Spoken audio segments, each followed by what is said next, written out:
Hey everybody, welcome back to another episode of Startup Sense. This is your host, Jonah Lupton. Once again, we have a fantastic show for you today. On the phone, or actually calling us from Australia, is the founder of Local Measure, and it is Jonathan Barouch. Jonathan, how are you? Hey, good. Thanks for having me. When you did that introduction, it sounds like you're going to reference the Simpsons episode where the toilets flush backwards here in Australia. So just before we start talking about your company and the cool things that you guys are up to at Local Measure, just give us a little background on yourself. Cool. Well, look, I'm an entrepreneur. I started my first company in my last year of high school. We were a local company that was a little bit like Pro Flowers, which is a company in the States. We kind of delivered flowers and gifts. And I kind of exited that after about 10 years. And I think I had sort of that entrepreneurial bug in my blood that came from my grandfather. And so kind of business and technology are kind of always things that I've been interested in. I've got two young boys. I'm married, a lovely wife, and live not too far from the harbour in sunny Sydney in Australia. Sweet. I think you're my first guest from Australia, so this is exciting. How did you enter that? How did you exit that first company? Did someone buy it? Did you just shut it down? No, it was acquired in 2010. So after about 10 years, we were kind of one of the first e-commerce companies. We were like one of the first partners of PayPal in this region, one of the first partners of Google on their AdWords product in the region, and kind of grew the business to several 100,000 customers. And it was acquired by a competitor. And then sort of I took some time off and founded the business, which sort of preceded Local Measure, which we'll talk about today. Yeah. So what was that business that preceded Local Measure? Well, so after I sold that company, we started this company called Roams, and that's the same team and technology that underpins the Local Measure company today. And it's the same entity and the same shareholders who've been very supportive over the journey. But essentially, the original idea, the original concept was, could we pull in kind of real-time social media feeds to give people a sense of what was going on around them, almost like kind of a social version of kind of Yelp, so that you kind of get a real-time view of what's happening in the venue now. And we found it super hard, obviously, to scale as a B2C play, but in the process built some really great tech that could surface location-based customer intelligence really, really quickly. Right. Okay. Now, was that first company, how was that funded? Was that bootstrapped, or did you guys have investors? So I was in a fortunate position that I'd kind of just exited a reasonably high-profile startup and tech company. And so I had a pretty good network and pitched this new business to a number of shareholders, to a number of potential investors. And, we had some bites and we sort of had some venture funding kind of from day one. So we could ramp up the team and the technology, obviously much quicker than in my first startup, which was bootstrapped all the way through. You can kind of, I've lived through both types of companies, and obviously the second time around with capital, we ramped up a lot quicker. Okay, so you pivoted from that, that first company. You kept the team. Sounds like a lot of the technology was still applicable to this new company, which turned out to be Local Measure. Correct. Yeah. Where did you guys? And obviously, it sounds like same entity. You kept a lot of the investors on board for the ride. So what happened next? I mean, or at least first tell us, what is Local Measure? What does the company do? Yeah, cool. Well, there's four or five questions in there, which I could probably talk about half an hour. But look, Local Measure is a customer intelligence platform for kind of bricks and mortar venues. What we do is we aggregate all of the public feedback, public social posts, Instagram photos, tweets, kind of everything that's in the public domain from like a physical hotel or a physical stadium. And we allow the business or the brand to kind of engage with that community, to resolve service issues, to connect with influential guests, to acquire the right to the content, to use the content to kind of sell more products. And in the process, we've built a platform that has, a really incredible amount of data and intelligence on the guests who are in those physical venues. So this is mostly for like entertainment, hospitality. It sounds like a lot of hotels. Correct. Yeah. Right. Yeah. Tourism, leisure. I mean, we have some of the world's biggest theme parks. We have some of the world's most iconic hotel brands. Accor Hotels, Hard Rock. We have, some of the world's best known museums, the British Museum, the Sydney Opera House. So anywhere where, there's a lot of footfall, tourism, leisure, hospitality is really kind of where our sweet spot has ended up. And that hasn't always been the case. So we can kind of talk about how we found kind of that product market fit as well, if you like. Is this kind of a SaaS play, or I mean, how would you describe the company from a technology? Yeah, no, exactly right. It's SaaS, B2B. We've got dashboards, tools, kind of mobile apps. The really cool thing is, I suppose, while we're a technology company, we're an online company, what we're doing is powerful sort of in the offline world. So we're kind of empowering real humans, real frontline teams to kind of deliver better service to their customers in the real world. So that kind of online to offline interaction is kind of what we're powering with our software, which is kind of neat. So is it the customer service team or the marketing team that really uses the product more? Look, it's both. And it's lots of teams. A head chef at a hotel might be getting real-time feedback on what people are saying about menu items, so they can kind of adjust the F&B offering in real time. A head of operations at a theme park could be getting feedback or complaints about queues. Marketing teams might get alerts when an influencer arrives at a shopping mall and kind of takes a selfie, with a product they've just bought in the mall. So, the interesting thing is we provide the technology and the platform and the tools, and each of our clients kind of adjust the technology to kind of suit their particular business requirements. So it's a dashboard. Obviously, all the social media is feeding into it. Is it looking for keywords or hashtags? Like, how does it gather that data and streamline it to the business, to the dashboard? Well, you've hit on a really good point. Our complete focus is on geolocation. And the really interesting thing is only about 1 in 5 customers use a hashtag or use a brand when they're sharing feedback or commentary about a business. So to put that into perspective, if you're kind of a hotelier or you're the operator of a theme park, only 1 in 5 pieces of feedback about that business or 1 in 5 members of your community are specifically at mentioning you or using your hashtags. So 80% of that feedback, that data is typically missed. And so with a local measure solution, because we're looking at kind of the full spectrum from the brand, the mentions, but also the geolocation that's shared publicly or the check-ins or the geotags, we get a full view of the customer experience at a physical location, which is really powerful. So you're picking up the other 80% that they normally wouldn't see, good or bad.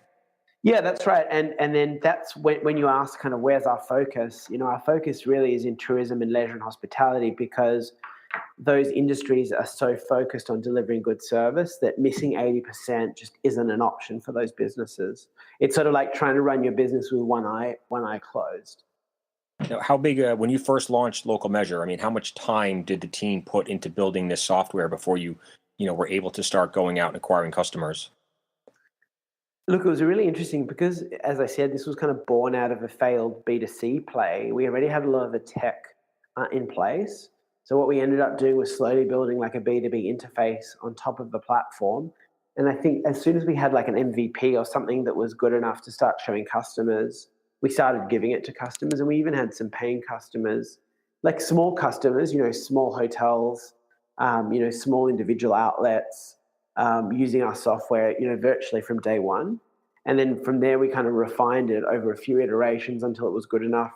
And we started signing our first kind of enterprise clients. But what was really cool was, going from a product that doesn't have market fit, and when you're trying really hard to try and scale it from a B2C perspective, to going to something that customers want to pay for and are happy to pay for and are using every day and are giving, are telling you, articulating the value they get. That's a really cool feeling for an entrepreneur. And you can actually see it's really chalk and cheese. This is Jonah Lupton, founder of the Lupton Group and host of the Startup Sense podcast. Are you struggling to find the right tech team to build your company's website or mobile app? Maybe you've developed a product but need help with your go-to-market strategy, including branding and marketing. Well, stop worrying, because my team at the Lupton Group can assist you with all of those needs. We specialize in helping entrepreneurs and startups of all sizes launch and grow their businesses. For a free consultation, you can email me at jonahlupton@gmail.com or visit our website at luptongroup.co. Conversation that happened where you realized that you had to kind of pivot into the B2B model? I wish I could say that it was like, my brilliant intellect, but it definitely wasn't. What ended up happening was we were just, pushing a rock uphill with the B2C play, and we were coming to the end of sort of our first round of funding. We were finding it really hard to scale.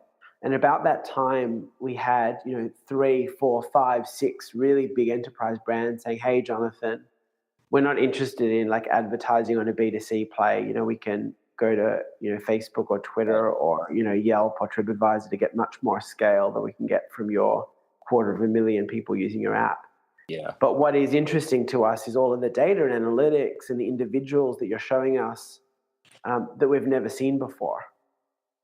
And, that for them was the piece that they were interested in. And they said, "Hey, we'll actually pay you for that." That's awesome. Yep. That's the aha moment right there. B2B. When you have a customer saying, "Hey, we'll pay you for something if you just give it to us," that's kind of a strong signal. Oh yeah. So who are some of the, the first big brands that jumped on this? I mean, I know in the beginning, every startup, you kind of got to give it away for free to the first few customers, get people using it, collect some data, get feedback.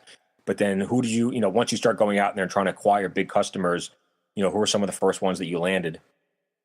Yeah, look, we're incredibly grateful to Qantas, which is kind of the national carrier, the American Airlines partner of this region. They were one of our first clients. We had, Village Roadshow, who operate Wet and Wild in Las Vegas, and Warner Brothers Parks in this region. We had folks like Accor Hotels, which operate Fairmont, Raffles, Swiss Hotel, Sofitel. So we had a few really strong early customers, and they became advocates, which is really powerful for a startup. When I think that this was 3 years ago, and I think even in that time, startups have become a little bit more sexy. But I think having a big client like Qantas articulate the value that it delivers to their multi-billion-dollar organization is always going to be more powerful than anything an entrepreneur can say about their own business. For sure. Now, I mean, a company like Qantas, right? I mean, they have tens of thousands of customers using their product or service every day. I mean, how much data does Local Measure gather? And then how many people at Qantas does it take to really, dissect that, just dissect that data or see these alerts coming in and then know how to respond? I mean, does it take a whole team? Well, look, I won't specifically talk about Qantas, but I'll give you in general terms. Okay, perfect. I mean, for a theme park, a really famous theme park, they could have tens of thousands, if not hundreds of thousands of kind of posts a month, feedback, tweets, commentary, feedback on rides, all the way through to kind of a small hotel, which might have 50 or 100, pieces of feedback. So it kind of depends on the organization. I mean, the nice thing is we've got algorithms, we've got artificial intelligence, we've got routing capabilities to get the high impact opportunities to the right person in the organization. So, if there's a really serious complaint, if there's a really well-known influencer, the chef obviously only cares about the F&B, operations maybe only cares about complaints or issues around queues. So, part of the information we can kind of filter and funnel the right information to the front line so it's kind of not overwhelming. And I suppose that's why our clients are paying us, because we've got those tools and that ability to kind of deliver the right information to the right person in the right time. Even like connecting into third-party software. So, we've partnered with Cisco around their collaboration suite called Spark, so that you can kind of route an alert inside their kind of communications platform to the right person in the organization. Yeah, I mean, I can see, if you're a hotel brand and you have a celebrity or someone with a big following staying in your hotel, if they're saying something good, you want to know about it so you can thank them and, get something else to them. If they're saying something bad, you want to cut it off or get to them, and figure out the problem before any more damage is done. So, I mean, we have examples of, Hollywood celebrities being in hotels in Los Angeles or across the US, and kind of the general manager typically has kind of no idea. And it's not even, the A-list celebrities. There can be young millennials who've got really large audiences. They are strong, they are strongly influential within their social circles. That on Instagram, YouTube. Yep. Yeah, that's right. And even other people in their family or extended network look to them to help with travel recommendations. You want to make sure kind of every guest gets unique, personalized service, and we help deliver that at scale. Right. You guys are kind of connecting the online and the offline, and that, what happens in between is what the brands seem to be missing. And I can see right. a service like this really pulls it all together. Talk to us about the team. I know you guys are kind of spread around the world, based in Sydney, but you have other offices, right? Correct. Yeah. So most of our engineering and product is done in Sydney with a small offshoot in London. And we've got sales and account management in Sydney, Singapore, London, and we're in Miami in the US, which looks after our North and South American clients. Obviously, I was the founder, but we've got a really strong founding team, a VP of product, Bartek, and a VP of product, Ben, and our VP of engineering, Bartek. Our COO, Sarah Axelrod, was a really early employee at Twitter in the Bay Area, and she moved over to Sydney about 2 years ago to help us scale our commercial side of the business. We've got kind of really strong VPs in Singapore, the US, and the UK. The other thing that we did was obviously we put together a really great advisory board to kind of augment the skills of our team. So we've got a VP from Google, a guy by the name of Alan Moss, a VP of product at Salesforce, a guy called Phil Richardson, an ex-SVP at SAP in Singapore, a guy by the name of Colin Sampson, a senior kind of SVP of SANS, a guy by the name of John Mims. So we've kind of got tourism, tech, kind of sales, advice on an advisory board, and those guys are great. They kind of act as our sounding board. They challenge our strategy. They help open doors, and them accompanied with our real board kind of has just added enormous value to the business. Now, you guys are you've done some fundraising, right? I mean, kind of for the predecessor company, and then obviously that's now part of Local Measure. Do you guys raise money from angels, VCs, private equity? I mean, you don't have to get into the details, but maybe just give us a little idea. Yeah, sure. So we've raised several rounds and kind of are adequately capitalized. It's really interesting being outside of the US. There wasn't that many routes for traditional VC until probably the last 12 months. The VC market in Australia and I suppose even more broadly in Asia for early stage startups was pretty nascent, and it's really ramping up over the last couple of years. So we had some institutional money, so some kind of a listed company put in a little bit of money.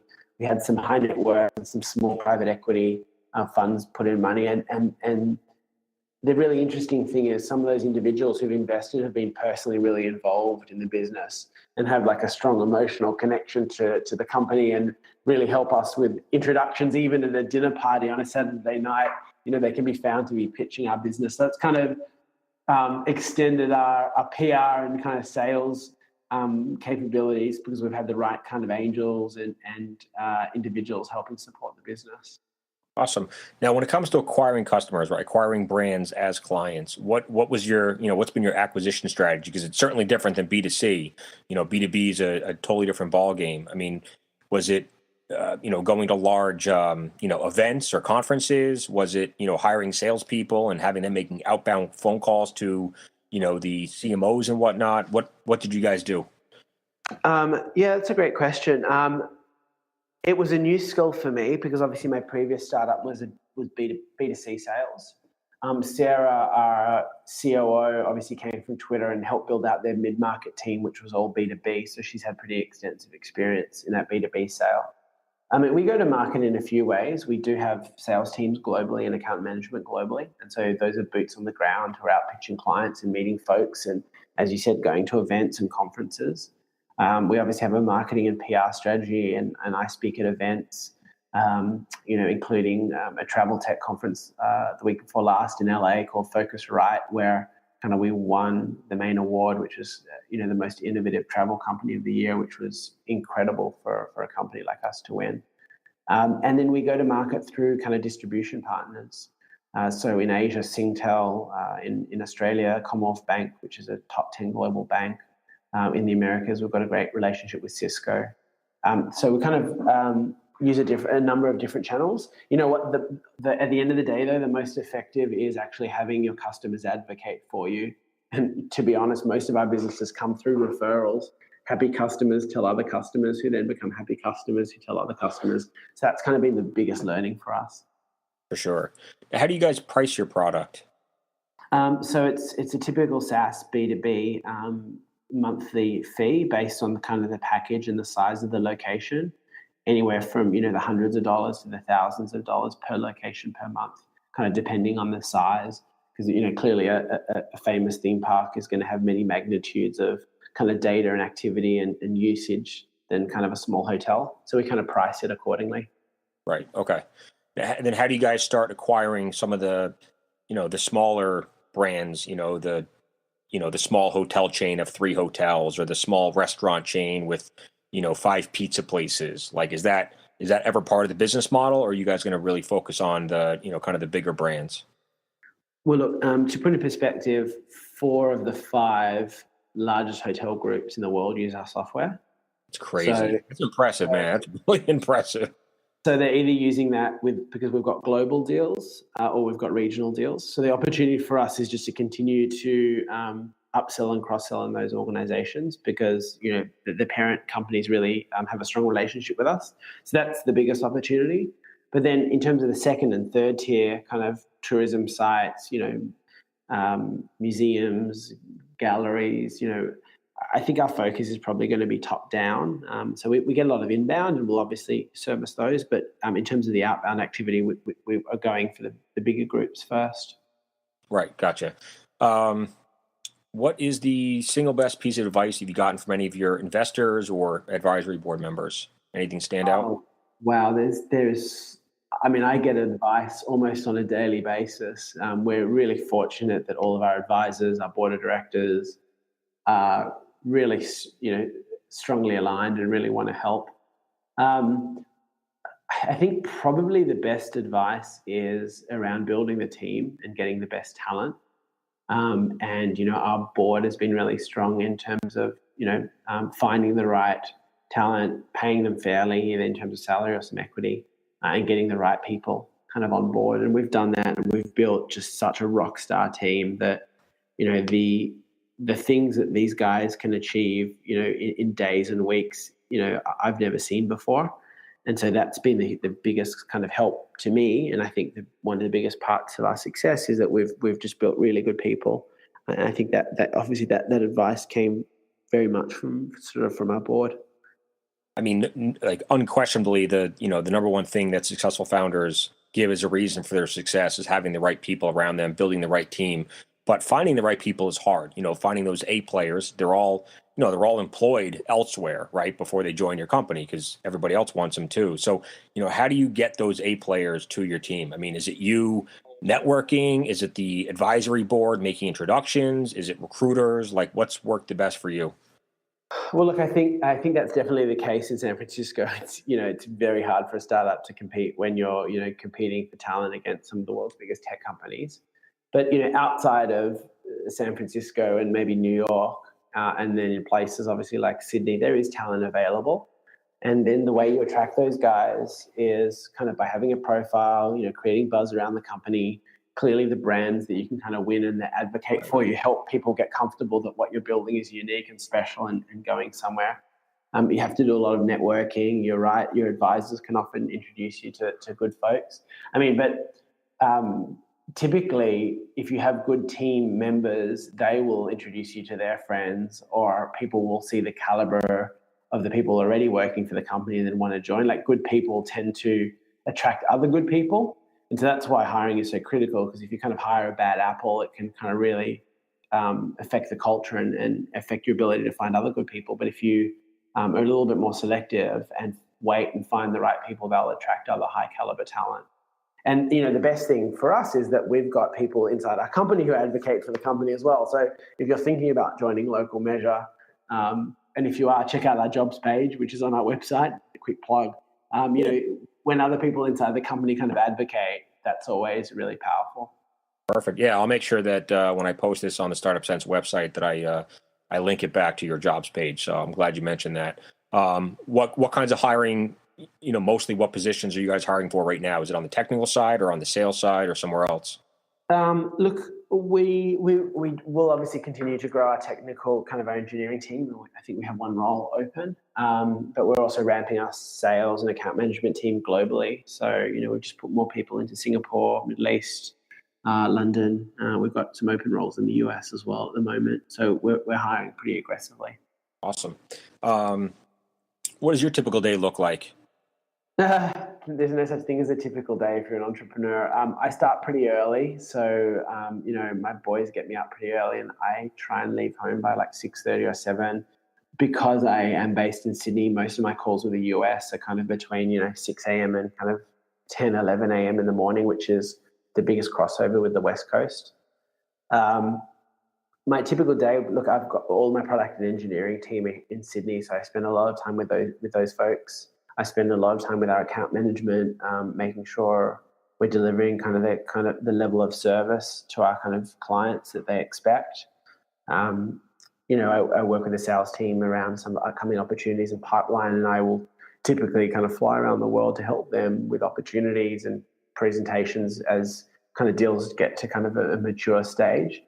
There is no typical day, though, as you know, for an entrepreneur. Like some days you're fighting a fire, and some days you're kind of winning an award in LA, and you feel like you're on top of the world. It's a pretty wild ride. That's exciting. Is that kind of the proudest moment thus far? For Local Measure, the winning the award in LA. I think we've had a few. I mean, I think some of the proudest moments for me are kind of some of the really large clients that we've won, and then within weeks they've told us kind of how important we are to the operations of their business. I think that's kind of what makes me the most satisfied. But certainly having recognition at one of the most prestigious kind of conferences in the world, that's obviously really satisfying for an entrepreneur, because it shows we've built something in a space that others see as a huge opportunity. And for us, that white space is really kind of real-time customer experience. There's lots of tools and products that kind of play in the pre-stay or the pre-journey. There's lots that play in that post-journey when there's reviews and ratings. I think we're really trying to own that during journey experience, like from the moment you arrive at a venue until the moment that you leave, helping the operations of a business really connect with that customer to drive a really strong customer experience. What are some of the specific, endorsements that you can recall from your clients on, how your product and service has helped their marketing team or customer service team, do a better job and connect with people? Well, there's one anecdote I'll share of an individual who left one of our major clients. He was headhunted by one of their competitors, and he called me a few days into his new job, and he said, "Jonathan, like I feel naked without Local Measure. In my previous role, I had a live view of all of my hotels and kind of what my guests were saying and what the issues were and what the opportunities were. And I've come to this new business and I can't see anything. And, Local Measure is like crack. Once you take it away, I can't run my business anymore." And that was great, because that, for me, said that we've gone from a nice to have to a must have. If you've got like a really senior person who's running, a very large business saying that he needs what we're selling, that's pretty cool. And certainly the travel and leisure industries, the two of them are right at the forefront of, customer satisfaction. If the customer's not happy, you're going to lose them and they're going to go to a competitor. So, that really is kind of the sweet spot for a product and service like this. The other thing, as you said earlier, you alluded to, like if you nail the experience when they're there, kind of you increase their loyalty. So I think as an industry, we've been so obsessed about like loyalty points, whether it's for banks or whether it's for shopping malls or whether it's for hotels. And I think somewhere in that process, we've forgotten that loyalty isn't just about giving a customer points. It's also about recognizing them, personalizing the experience, making sure their experience is really positive. And then they're going to come back irrespective of the points. And we've kind of shown through usage of our product that connecting with customers, if you connect with them digitally through Local Measure, we see much higher repeat booking rates because you are kind of delivering better service than your competitors.